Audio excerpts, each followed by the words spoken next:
wonder if we'll ever be put into songs or tales. What? I wonder if people will ever say, let's hear about Frodo and the ring.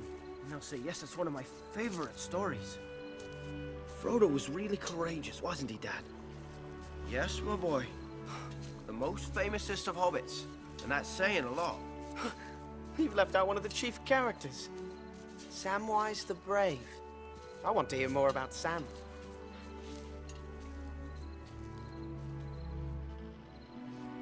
Frodo wouldn't have got far without Sam. Now, Mr. Frodo, you shouldn't make fun. I was being serious. So was I.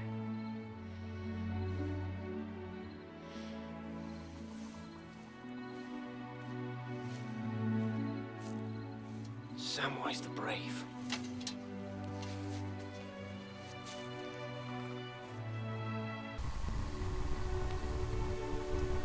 The Lord of the Rings is an epic high fantasy novel.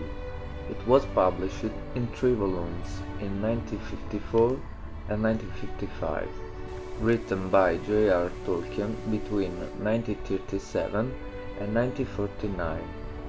This literary poetic work, accounted as the most popular of the 20th century, is located in the imaginary Middle-earth at the end of the Age Tier, and made a place from Tolkien's mind. This was peopled by men, elves, dwarves, trolls, orcs and hobbits. Tolkien was born in 1892 in South Africa by English parents. After his father's death, he moved with his mother in England, spending his studies and the rest of his life over there. In 1902, his mother died, from which the young Tolkien at the meantime inherited the love for languages and ancient legends, and was entrusted by his father to a Catholic priest of the oratory, Francis Xavier Morgan, who had followed the family in the conversion to Catholicism. Under his guidance, Tolkien's interest in linguistics was clear since he was young.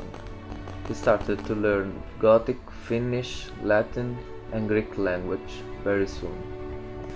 Continuing his linguistic studies, Tolkien went on to get his degree specializing in Anglo-Saxon languages, and a few years later, in 1925, he became a professor at Oxford University.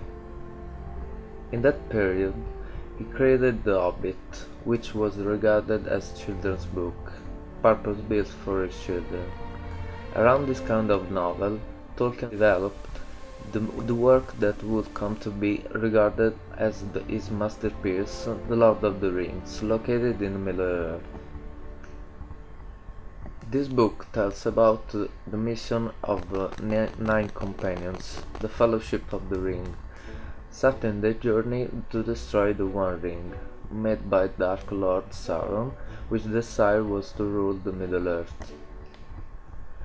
Tolkien was inspired by his academic fields of philology and early Germanic literature, especially poetry and mythology, as well as a wide range of other beliefs, culture and experiences. Tolkien was inspired by these cultures primarily because it was a son of his land, secondly because he was an intellectual and a researcher at Oxford, finally because this tradition thrilled him since his youth. For this reason, analyzing the entire Tolkien's work in depth, we can see some similarities with the Nordic myths.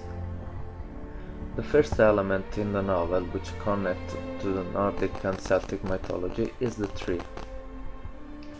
In the Nordic and Celtic world, the trees are object of the narration.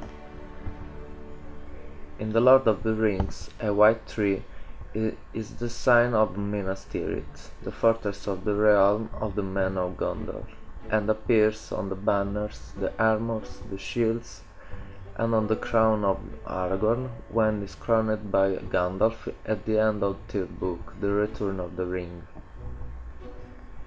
In the Nordic mythology, the kings of each kingdom they used to decide, through an assembly, to fix up every situation to battle enemies. In The Lord of the Rings happened the same situation during the Elrond Alliance, which decision was to destroy the One Ring by throwing it into the pit of the volcanic Mount Doom, where it was originally forged. Another case is the Assembly of the Ants, the creatures of the woods, very similar in morphology to the trees, where they decide to go to war against Saruman.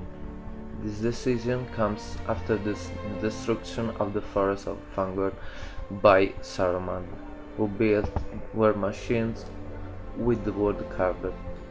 And here Tolkien, through reference continuous between war and industry, shows a very negative image of the industry and technological progress. In fact, he has always believed that the Norman invasion of 1066 and the Industrial Revolution was a real tragedy for the traditions, language and English literature. With this work he attempted to fill this gap, creating a mythology for England. We can also see how the analysis and comparison of the Nordic mythology and the Lord of the Rings allow a greater understanding of the novel itself, its character, the internal dynamics and the message that it bears.